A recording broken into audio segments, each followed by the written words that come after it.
Hello, my name is Michael and welcome to what is likely gonna be the final episode in my Roman restoration campaign. Now last time, we basically fought the Mongol Empire to a stalemate, and this time we will be looking to win outright. But we have some preparations to do before that, not least the fact that our levy needs to recover quite a bit, and there are a few other things that I wanna do as well, such as conquer most or all of these pockets of enemy holdings. And if you didn't know, the official religion of our empire is Old Hellenism, despite the fact that we and most of our vassals follow Reformed Hellenism. So we need to change that. But that would cost us 5,000 influence and 5,000 piety. Thankfully, I did gather enough influence during my war with the Mongols. Now we just need some piety. And as we also need to get rid of some stress, going on a pilgrimage sounds like a perfect solution. And got some nice prestige from that pilgrimage. Now another thing that I wanted to do is to actually hybridize with the Italians. I mean, it's mostly for RP, but I kinda like the idea of having a Republican legacy as well as formation fighting experts. I mean, that's really fitting for us as Romans. Not to mention, it will give us some nice innovations. Yeah, I definitely want to stay bureaucratic. Our color is going to be more on the reddish side, I think. And our name is gonna be Neo-Roman, I have decided. I need at least one pillar from the Italians. As for traditions, I'll keep all of my Greek traditions except for fervent temple builders, I guess, but I definitely want to keep these unique Eastern Roman traditions, and yeah, let's go with that. Oh, nice. That's a nice spread of our culture. All of our vassals, or at least all of our Greek vassals, did convert to Neo-Romanism as well. We'll see if they'll start converting other counties. And I will make sure that Rome itself is Neo-Roman. For the RP, of course, but also, I mean, it's a high development county, it's a good thing to have it be of our culture. And of course, I guess it's fitting to hold a triumph in honor of not being destroyed by the Mongols. Now, I do want to continue my conquest and hopefully get the Justinian's Dream event so I can conquer even more. And I'm going to start with Bavaria. Mostly because I have a nice little loyal count, this one, who has a claim on the entire kingdom. So that's very useful. And also an interesting thing is, while you can't declare war while you're doing an activity, you can declare war and then go on an activity. The Bavarians stood no chance, of course. And now, this guy controls all that land. Can I get him to convert? Not for another 13 years. That's annoying. Well, what if I just revoke his viceroyalty? I mean, that would be kinda funny. I just fought a war to give him that land, but now I'm like, actually no, that land is mine now. Oh, and that worked. Of course, all the people there now hate my guts, but hey, it's worth it. Good news, England. It's been a while, but Rome is back. I love how I have the recently disembarked penalty and they're still running away from me. They know what's up. My biggest problem right now is that all my enemies' armies are constantly running away from me, so I have to siege down a bunch of their provinces before I can actually win the war. Oh well, good problem to have, I guess. And another thing I noticed is that it warned me about constant plagues, but I mean, I had that one major plague right after I restored Rome, and not much after that. And I'm not complaining at all. Look at that. Ah, no match at all. And Cumberland is now mine, as well as the rest of England. Ah, there we go, Bernicia, wonderful. Hopefully now I will get the Justinian's Dream event, which will allow me to conquer whole empires at a time. There we go. And now, just to confirm my hypothesis, My hypothesis? Ah, well, I can't until I finish my pilgrimage. Or not my pilgrimage, actually, I'm at a university right now to get a level 5 education trait. But that's neither here nor there. Nice. What does that give me? So plus 10 stewardship, plus 25 vassal taxes, my god. Learning and stewardship lifestyle. Okay, well look, man, I'm now gaining over 500,000 gold per month. That's neat. And yeah, I can do the Roman invasion of Empire, so I could basically just take all of Scandinavia if I wanted to right now. I have another target in mind, but first let me just get rid of all the strats I racked up at university. And having returned from my 4th pilgrimage, I finally have all I need to change the religion of Empire. Yes, please change it to Hellenism. When you do the whole, give county to a random vassal like this, it gives them to a person of the religion of the Empire, not your own religion. So I kinda had to find my own guys every time I wanted to give away a title. See? Wonderful. Also, what is CK if not a incest simulator? And a eugenics incest simulator at that, because I mean, look at this, my niece over here is a genius, I'm a genius, our children will probably be geniuses. And here's an interesting opportunity. My son just came of age, allowing me to marry him. And it looks like I can marry him to a princess of Great Moravia. Now, Great Moravia is currently at war with the Mongol Empire. If they were to call me in, well, I would be able to fight the Mongols and chip away at their strength, without any direct risk to my own empire. Let's see if that works out as I envisioned it. Okay, we are now allies. Can I just straight up offer to join war?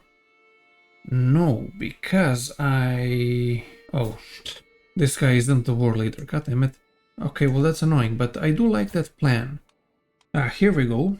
I can arrange a betrothal between the heir to Poland and my daughter. There we go. Now, can I join the war? Also, what's interesting is they're apparently winning against the Mongols. I guess it's probably because their army hasn't yet arrived from wherever they're coming from. Okay, well, all the better for us. Oh no, here they are. Okay, so this is the army I need to smash. Can I actually do that? Of course, they have a lot more troops than I do, but it looks like they're running away. That's a good sign. Or they were just trying to smash my allies. Yeah, it looks like that was what they were trying to do. Well, still, I'm hopeful about this. Especially since I can pretty much hire all of the mercenaries, including the Holy Orders. You know how this goes. Anyway, my plan here is to just smash my doom stack into the enemy army and hope for the best. Ooh, except I would like to be the defender if possible. Okay, good. They want to attack me. I'm defending in the hills. Let's see what happens. Oh, come on. That's annoying. It's super annoying because it said I was likely going to win, and I outnumbered them numerically, and I also had more advantages in the beginning, and yet I still lost. Although I will say that doesn't bother me too much. My goal here isn't really to win this war, it's to damage his special soldiers, and yeah, I just killed like 3,000 of them. So honestly, I think I'm just going to continue to smash my army into theirs until they are broken. Oh, and we have a historic figure. He's a stutterer.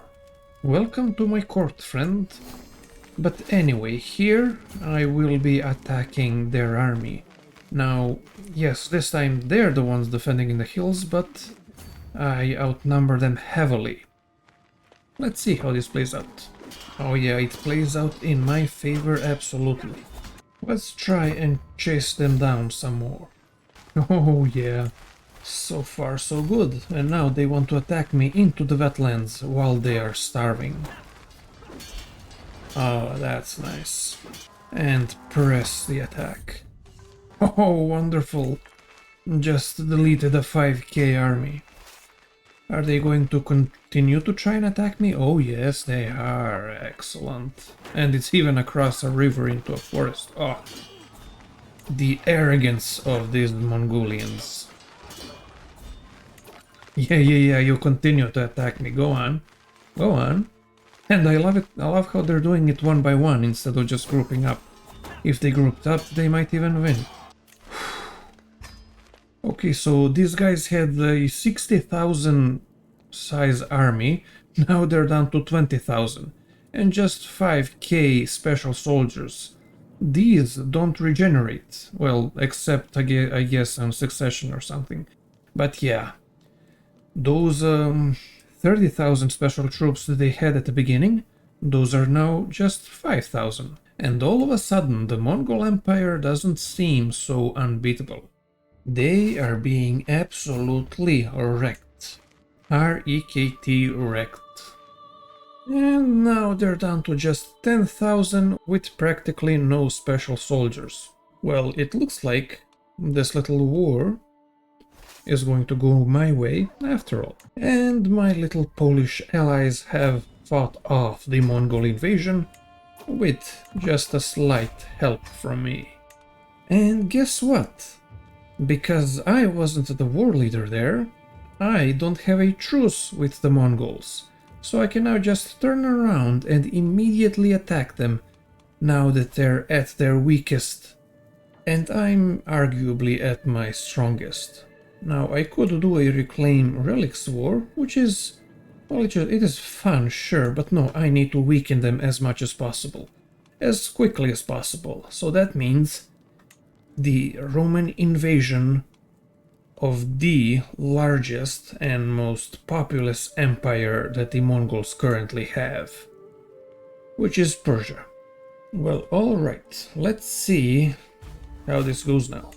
I'm just gonna raise my entire army and blanket siege them. Now that's what I call an invasion. Also, my eugenics plan is going well. I just got my first genius son.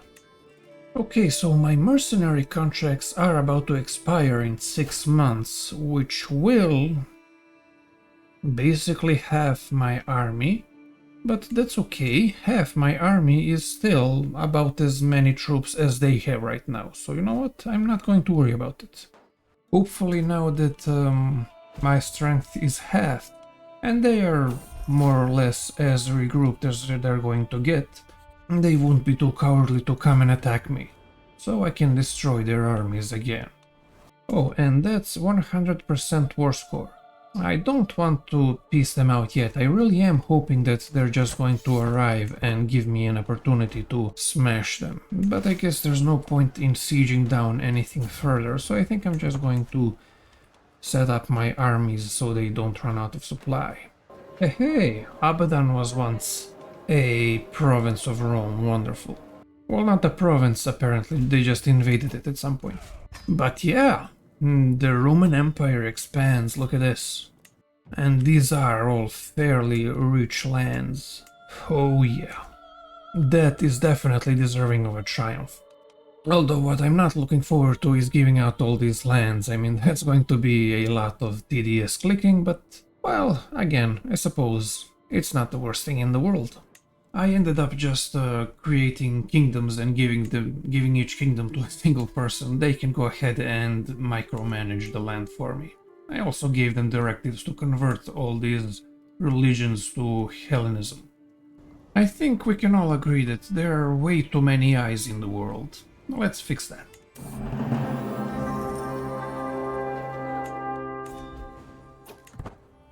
Oh, and it looks like the Khan is a bit butthurt about this whole me taking Persia from him. And as revenge, he is invading my Roman Empire. So this is pretty serious. We don't want to lose this war, because we will be freaking annihilated. Well, not annihilated, but it will be a major setback if we lose all this land. So let's just go ahead and not let him win. My plan is pretty much just to wait and see where his army will arrive, and then I will raise my troops there and try to fight him off. Ah, here they are. Let's go ahead and raise an army on the other side of the river here. And I don't really see a reason not to hire holy orders and mercenaries. I mean, we're currently evenly matched, but why would we want to be evenly matched when we can go ahead and throw in some Cretians and some Magyars and some other Cretians, I guess, and these strange folks. Alright, let's go. Okay, did we just... yeah, we just annihilated them. 27,000 dead to 250. Nice. And another 5,000 here. And I'm thinking these guys are about to become a statistic as well. Now, these guys are gonna lose supply quickly, but hopefully I'll be able to win the war before they start starving.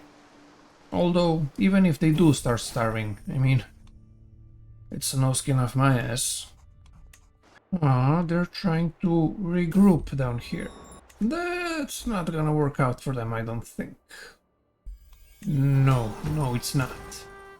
And with that, for the first time, the Mongol Empire has not only been withstood, but actually beaten back in their invasion. Now, hopefully, this will lead to the Mongol Empire fracturing into a bunch of different realms. We'll see what happens. So, a bit of an update. While I was waiting for my truce to the Mongols to expire, I conquered the rest of Iberia, and now the Mongols have attacked Poland again. Since they're still my ally, I joined in. I had to crush a peasant revolt down here in Persia, and it's only now that my army is arriving to help beat back the Mongols. Now, I have been taking some perks in the martial lifestyle, so I think I'm going to be leading my own troops from now on. Oh man. Thing is, they have no supply, so they are going to get absolutely wrecked. Okay, probably now if I just besiege a couple of these Polish counties, the war will be won. And I just got a legendary victory. Man, okay, I can still confirm. Micromanaging all these tiny stacks in order to not have them die of starvation is not fun. Whew, finally. It looks like the Mongols didn't really learn anything. Because just like last time, I'm just gonna go in right after and take another empire from them. But what do I wanna take? I mean, Tibet is probably their richest empire, or I could take Tartaria to split them in half.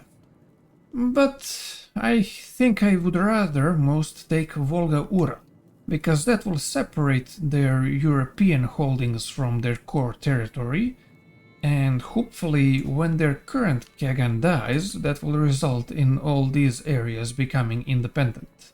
So yeah, Volga-Ural it is. And I'm only gonna raise my men-at-arms so that I don't starve to death in this Siberian winter.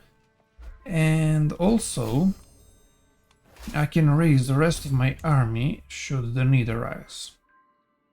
Okay, so they've decided to siege down Bakhmut, eh? Well, there we go, that's enough levy raised. Hopefully having 10 times their number will be enough to overcome whatever men-at-arms they may have.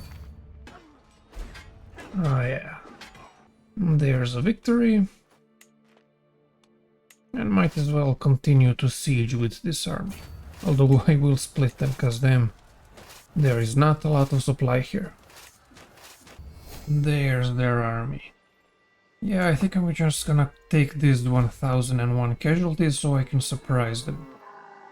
Oh no. It looks like I underestimated them. They're going to destroy this 2000 levy of mine. No, no. How will I ever recover? Oh wait, I have tens of thousands more, never mind. And of course, once again, I have to split up my armies just to supply them. And Mongolia is cut off from Europe. Now, I am hopeful about this guy, and let me tell you why. He does have a lot of male children, hopefully meaning that when he dies, his empire is more likely to split. I am going to wait for his children to go a little bit older before I try to assassinate him or anything like that. Also, we have Scandinavia here, which has split. We have the Christian part and the Norwegian part. Also, I really like how the religion in this game turned out. You have Christianity being pushed up to the north of Europe, and you see here in Scandinavia we have the pagan part of Scandinavia, the Orthodox Christian part of Scandinavia, and then you have the Catholic Christendom, which is this Baltic area here. And man, look at the mess that is the British Isles. So, of course, there's the Hellenic outpost here that we're growing. You have the Orthodox Christians in Scotland and what used to be England. The Catholics over here in Wales. And what are they even doing? Why are you Catholic when there isn't even a pope? But the insular Irish here gotta take the cake for madness. So they're basically like, okay, we recognize that if there was a pope, he would be the leader of Christendom. But since there isn't a pope, we don't worship him, but if we did, we would worship him, but instead, like the Catholics, we would instead only be somewhat autonomous of him, blah blah blah. It does not make any gosh dang sense. Also, as I was checking where I was going to expand next, I noticed this. Okay, so we have the Kingdom of Pomerania here, but we also have the Kingdom of Pomerania. Now, apparently this is the Kingdom of Catholic Pomerania. I'm not sure how that happened exactly, but that is Catholic Pomerania. Except Pomerania is also Catholic. And once again, the Romans and the Mongols are going to war. This time, despite me just having whooped their butt, they're still going to try and invade and take my empire again. Well, I don't imagine that's going to work out for them. 2 years later, incredible amount of micromanaging and an annoying crash have passed, and finally I have driven off the Mongols. Now, they are now super in debt because they had to pay war reparations, so hopefully that will further destabilize their empire. I mean, also if we take a look at their vassals, their most powerful vassals absolutely hate their Kagan. She hates him, this guy hates him, this guy hates him, and what's funny, they all love me for some reason, but that's probably not gonna help me much. I doubt any sort of faction can win a war against him, because damn man, look, they're so powerful. 20,000 levy, what is this, 2,000 men-at-arms, and plus, well, okay, they won't be able to have mercenaries now that they're poor, but they do still have an income of 50 gold per month, so this will probably disappear pretty quickly. I don't know what's gonna happen. I may end up having to literally just grind the Mongols down, one empire at a time. But that's for later. I'm just gonna go ahead and finish this war in Poland real quick, and we'll see what happens then. And I'm dead. Died from smallpox. But that's okay. I have created a new heir, an Augustus born in the Purple Genius. Only level 3 education, but what can you do? Time now to continue our little project of destroying the Mongols. That's all I really want to do anymore. I just want to make sure that the Mongols are never gonna be a threat again, and I will consider that a victory. My vassals already love me, especially when I give them some money. Now, I feel comfortable enough to immediately go on the offensive and try and conquer a bunch of land until I can get the Justinian's event again. But I'm running out of territories that Rome used to control or used to march through. and they only get the Justinian event when I conquer those, so I don't know, did Rome ever own this territory here, the Arabian Peninsula? I think I saw maps with them owning that, so I don't know, maybe. Say I do a Great Holy War for Arabia. I'm gonna try and conquer Arabia. That will hopefully get me the Justinian's event. And then I can continue to conquer Mongolia one empire at a time. And it is over. Collapse of the empire. With the passing of Emperor Yoshi, that's this guy.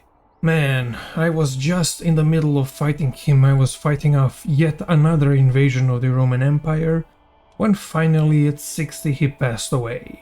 So, with the passing of Emperor Yoshi, several successors have claimed the position as Great Khan, with none of them recognizing the others. We are finally seeing the end of the Mongols as a unified empire.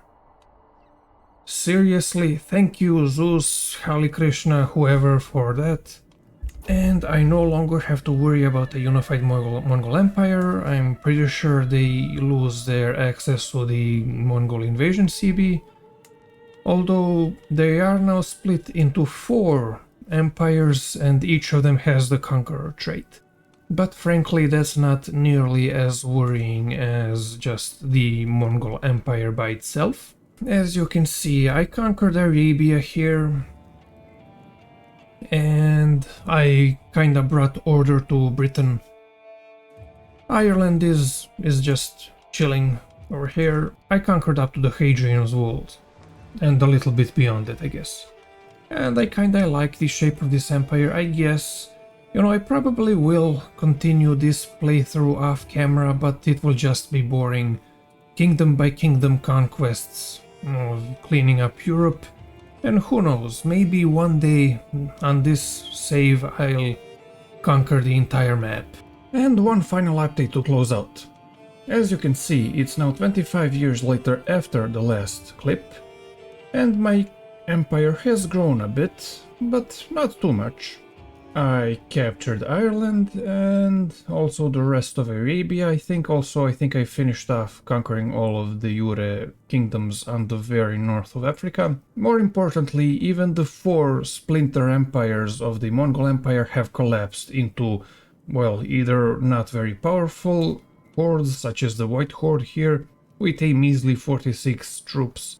Yeah, not very powerful. And okay, there's also the Empire of Mongolia here, but I mean, they're currently in the process of collapsing. I think we can call this war between the skirts and the trousers one for the skirts. Also, one thing I did was I kind of reformed the Hellenic faith into Romanic. The whole thing about it is, while Hellenic was all about sort of pluralism and inclusion and getting other cultures and religions to not hate you, Romanic is just, yeah, you know, we are the correct religion, and also I am the head of faith for the Romanic religion. There I am with my awesome shades, my awesome hat, and my cool beard. You know, I did choose Pursuit of Power for the awesome invasion CBs, but yeah, I wasn't worried about tenants. The main thing was the fundamentalist doctrine, which basically allows you to not tolerate other religions in your realm. Converting my entire empire happened literally overnight to Romanic. I mean, as soon as I reformed my faith, literally all of my direct vassals converted with me. I had enough piety and influence to immediately change the state faith from Hellenic to Romanic. And I had 2 Evangelize to the Realms decisions saved up, so literally overnight my entire empire went from one religion to another. Some would say that's OP, and they would be right, I think. And while I really would like to continue playing this game in my own time and genuinely conquer the entire map eventually, this is speed 5. I mean, yeah, that's not very fast at all, frankly. So I think I am kind of forced to stop this run. But I am satisfied with what I accomplished. My name has been Michael, thank you very much for watching, and I hope to see you next time.